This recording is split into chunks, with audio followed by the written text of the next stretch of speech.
bagian yang ke infus botol infusnya ya. Ya, ini saya sudah modifikasi ya, dari pengalaman pendidikan juga. Supaya 10 cc paskan silingnya kita potong ini jadinya begini ya. Ini dari botol infus kosong kita potong, nah posisinya begini. Ini sebelum tindakan ini sudah masuk, sudah siap ini, siap. Oke. Dari anamnesis pemeriksaan fisik sudah sangat curigai high glycemic, diatension pneumotorak. Boleh nunggu hasil ronsen kalau bisa cepat, kalau enggak lakukan langsung mental dekompresi ya. Ingat KI secara cepat simultan dengan persiapan semua alat dan bahan yang akan kita pakai, mendapatkan persetujuan tanda tangan, cuci tangan atau pakai hand rub, pakai sarung tangan steril, asisten 1 minta tolong asistennya kalau bisa, kalau ada 2 steril 1 non steril 1 ya. Oke, kita lakukan penentuan ICS 2 suprasternal, ingat ya, suprasternal lurus dengan suprasternal costa 1 clavicula. Di bawah clavicula itu ya masih berimpit dengan jari kita adalah costa 1. Turun kurang lebih 3 cm ya, dia akan mendapatkan artikulasio antara manubrium dengan korpus daripada sternum, di sanalah costa 2. ICS ini ICS 1, ICS 2 di bawahnya ini ya, kurang lebih segini. Cari ini clavikular lain ICS 3, kita cari proyeksinya, tandai ya, tandai, boleh pakai spidol, boleh pakai ballpoint, tandai. Jangan sampai salah ngasih tanda di mana harus melakukan tindakan, pastikan ya. Di situ kapas alkohol, kasih betadine, desinfeksi. Setelah desinfeksi, spide, buka hidrokainnya, masukkan, tergantung berapa ada pasien. Kalau agak gemuk kasih 4 cc aja, kalau enggak 2 cc. Yang perlu kita lakukan anestesi lokal adalah putus fascia dikit sama pleura parietal sesaat sebelum menembus pleura parietal ya. Tegak lurus, CS2 di titik yang sudah ditandai, masuk dikit, aspirasi dulu, masukkan putus, masuk ke dalam fascia, masukkan dikit hampir menembus pleura parietal, masukkan. Setelah itu, setelah masuk, dia akan persis seperti ini rasanya, menembus ke atas.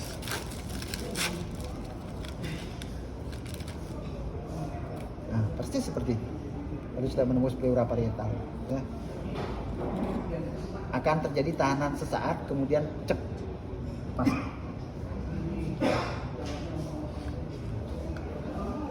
Ya, setelah masuk menurut pleura parietal, aspirasi, pastikan dia memang udara ya. Jangan lupa itu masuk dengan cepet-cepetan, enggak, aspirasi dan lepas. Enggak apa-apa sih, tapi untuk meyakinkan diri kita bahwa ini benar suatu pneumotorak dan terlebih tension, aspirasi udara. Sudah selesai, set udara, lalu siapkan buket, buka, tegak lurus ya, tusuk di tempat yang tadi, cep rasanya hampir sama. Klep, karena ini kan bornya lebih besar ya dibandingkan ujung spide itu. Klep, itu dia masuk kurang lebih, kalau dia tidak terlalu kurus setengah inilah 2 cm, 2,5 cm ya, kalau agak gemukan 3 cm. Set, kali ini dia masuk, ini lepas ya. Sambungkan,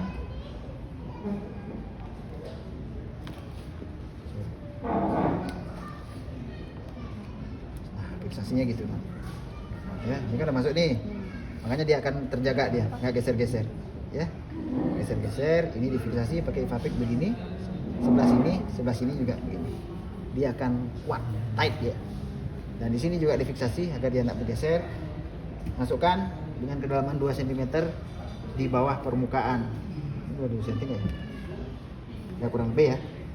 2 cm di bawah permukaan air dalam botol. Taruh di bawah, difiksasi juga nanti. Dia nak geser-geser deh, ya. Taruh di bawah. Lihat undulasinya.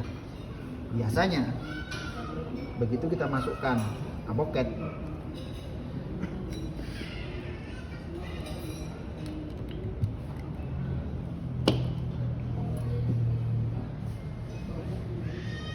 begitu kita masukkan avocat, dan avocat main needle-nya kita lepas. Dan pasien akan ya. Saya hampir beberapa kali melakukan needle kompresi, dari hipotensi, tensinya membaik, saturasinya kembali mendekati normal, sesaknya berkurang. Karena tekanan udara yang ada di dalam kita bawa sesaat jadi open dia, mengurangi tekanan intratorak akibat kolaps, akibat pneumotorak. Ya, kemudian sambungkan seperti tadi.